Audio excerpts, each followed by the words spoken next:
Welcome to the deep dive. English is, I think, the world's most spoken language, but it's not that simple, is it? Not at all. I mean, if you've ever tried to say, hire a flat in New York or maybe ask for chips in London, we're Well, we're sharing a language, but not necessarily the same planet. right. It's that moment of confusion. And Yeah. that's exactly what this deep dive is for. Yeah. To kind of cut through that noise. So what's the plan? We're giving you a really rapid, high-impact comparison of the major Anglosphere players. We're talking the U.S., the U.K., Australia, the big three. The big three. And we're adding Canada because, honestly, ignoring them is a mistake people make all the time. Okay, so our mission today is basically to arm you with a practical guide. We've been looking at the sources through, what, 3 different lenses? 3 critical ones, yeah. First, the overall cultural vibe. Then the defining accent characteristics. And the big one. And the essential vocabulary. The words that always trip people up. We want to stop that awkward moment before it even starts. And hopefully deliver some genuine insight into how a culture really shapes the way people speak. It's truly a study in contrast. When you get the cultural framework, then you really get the word.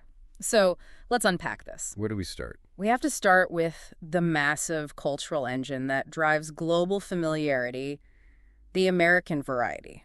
The USA. Right. It makes sense because of all the cultural exports. Yeah. Movies, music, the internet itself. American English is so often the baseline, the Hollywood standard. It really is. It's the sound most people around the world hear first and associate with the language. And with that sound comes a certain vibe, right? The sources talk about that a lot. They do, and that vibe is just as pervasive as the accent. It's often characterized as direct, confident, very transparent. Plain speaking. Exactly. It's a culture that generally rewards plain speaking. If you look at American business or even politics, the emphasis is almost always on getting straight to the point. Which can sometimes come across as a bit loud or maybe demanding to outsiders. It can, but internally it's just seen as efficiency. Now, that filters right into the accent. The single most important linguistic feature here is something called rhoticity. Oh, wait, rhoticity.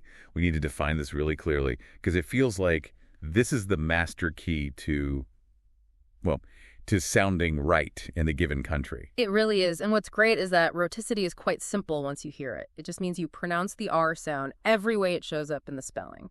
Everywhere. Especially at the end of a word or just before a consonant. We can demonstrate this so easily. Take the word car. Okay, car.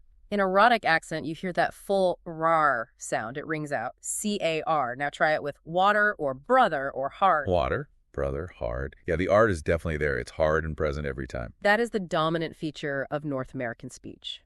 But hold on. I know people from, say, Boston, or you hear those older New York accents in movies. They definitely drop the R at the end of words. Pack the car. That is a brilliant point, and it really speaks to how complex this is, the regional nuances, and the historical shifts. So it's not a perfect rule. It's not a perfect rule, but it is a massive generalization that holds true for the vast majority of the country, especially as you move west. Those non-rhotic pockets you mentioned, New England, parts of New York, they're fascinating. They're like relics. Relics of what? Of the UK's original non-rhotic influence, just sort of lingering there on the eastern seaboard before the rest of the country went all in on the hard R. I see. So generally that hard R is the sonic signature. Now, how does this all connect to the vocabulary, the words that cause all the friction? Well, beyond the famous ones, pants for trousers, apartment for flat, elevator for lift, we should probably focus on the high-stakes stuff. Like what? Think about cars. An American will put things in the trunk and check the oil under the hood. And those are completely different words in the UK. Okay, so if the US is the global media standard, let's pivot. Let's look at where the language historically branched off. To the UK. To the UK, yeah. Where we find a fundamentally different set of social assumptions baked right into the vibe. Absolutely. I mean, if the US vibe is confidence and transparency, the UK vibe is defined by restraint, politeness, and this reliance on incredibly dry, often ironic humor. And the class thing. The sources really stress how class-conscious the culture has been historically. And while that's shifting, of course, that history still influences how people speak. Yeah. You generally avoid overstating things. You don't want to appear overly enthusiastic. Right. So if you say something is not bad, That could actually be high praise. It could mean it's excellent. Exactly. It's linguistic hedging. It's moderation. And that can cause so much miscommunication if you're coming in expecting American-style directness. And then the accent. Yeah. It's basically the inverse of the U.S. standard, right? But that's a great way to put it. UK English is overwhelmingly non-rhotic. Okay, so let's do the test again. The American car with that ringing R. A non-rhotic speaker softens or just eliminates that final sound. It becomes much closer to ka. Ka. And you can apply that across the board. Water becomes more like wata. Right. Brother sounds like brother. That's such a clear marker. But you said earlier the UK has this enormous variety just packed into a small island. It can't be as simple as just saying non-rhotic and we're done. No, we absolutely can't. This is where the cultural weight of an accent really comes into play. You have the posh RP, or received pronunciation. The Queen's English, or what you hear on the BBC. Historically, yes, the prestige accent. But then you also have dialects like Cockney, the working-class accent of East London, famous for its rhyming slang. And that's before you even get to Scotland or Wales. And what's critical here, what the sources say, is that these aren't just different sounds. They carry social assumptions with them. Enormous social assumptions. The way you pronounce a simple word like bath or grass can still signal a lot about your background in a way that's, well, it's just less pronounced in the U.S. That makes the accent not just about sound, but about social mobility. Wow, that's a whole deep dive in itself. Okay, let's get to the vocabulary, the part that saves people from immediate travel embarrassment. We need to finish our translation map. Let's do it. We'll match the U.S. list to the U.K. standard. Okay. Pants, Trousers, apartment, flat, elevator, cat, fries, and vacation. Hode. But we absolutely have to underscore the pants danger zone. Yes. This is the ultimate aha moment. This is what prevents real, genuine awkwardness. Go on. If you ask for pants in the UK, you are asking for underwear. Right. That one word, that distinction between what you wear on the outside and what you wear underneath, it just encapsulates this massive cultural gulf. Knowing that one simple fact can save a traveler from a very visible public misunderstanding. A vital piece of knowledge. Okay. Let's leave the historic root and the deep-seated social structure of the UK. Let's move to the distinct, sun-drenched approach down under. Australia, the chill cousin of the Anglosphere. That's a perfect description. The Australian vibe is just instantly recognizable. It is so laid back, so profoundly informal, and incredibly friendly. The no-worries mentality. Exactly. No worries sums it all up. It's rooted in this idea of egalitarianism, a rejection of formality. They even have a name for it, tall poppy syndrome. Where you cut down anyone who gets too big for their boots, basically. Or just acts too formal or ambitious, yeah. And that informality is hardwired right into the language itself. I find this part fascinating. Their commitment to informality is so strong, they're constantly shortening words. It's like a linguistic efficiency hack. It's called the diminutive habit, and it is a defining feature. They don't just shorten words, they usually add an I or an O sound to the end. Give us the good ones. Okay. Breakfast becomes brekkie. McDonald's becomes macca's. Afternoon is Arvo. A sandwich is a sando. A barbecue is a Barbie. And this isn't just, slang kids use. Everyone does it. So what's the effect of that? It creates this feeling of instant, universal familiarity and friendliness. It breaks down barriers no matter who you're talking to. So if they're so laid back, how does that translate into the actual sound of their accent?